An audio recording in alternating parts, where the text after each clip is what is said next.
Conflict is defined as a state of disharmony between incompatible people, ideas, or interests. Psychologically, conflict is a mental struggle, sometimes an unconscious struggle, which happens when conflicting opposite internal representations of something are held up here. Conflict can occur between parts of ourselves internally, inner conflict, or externally, interpersonal conflict.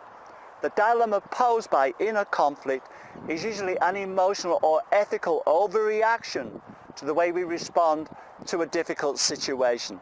Inner conflict typically results in subjectively asking questions such as, what was it I did wrong? Sometimes people experience a sense of being in two minds or at odds with themselves. Part of their mind wants to do one thing while another part wants to do something else, usually the opposite. When internal conflict happens, a battle begins between the two competing parts.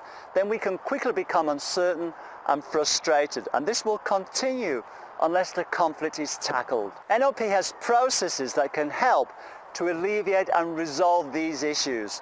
Conflict integration is one of the major NLP interventions and generally produces a successful outcome to the many mental, physical, emotional, spiritual, personal and interpersonal problems that we can face through our lives. The following is a typical overview of the NLP approach to addressing internal conflict.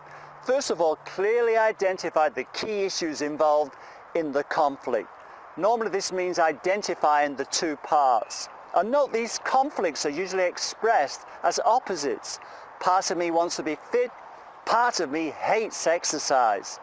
Find the positive intention and purpose behind the issues of each part.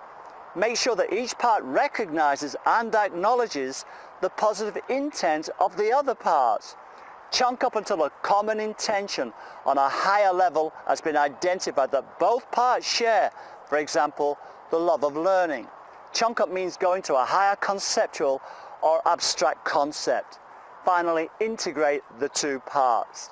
NLP is the mindset technology for dealing with personal and interpersonal conflict. And these tools include linguistic communication models and non-verbal techniques. In addition to the crucial parts integration process, also tools such as reframing, shifting perceptual positions and so on can be added to this to make it a really fantastic intervention to get brilliant results.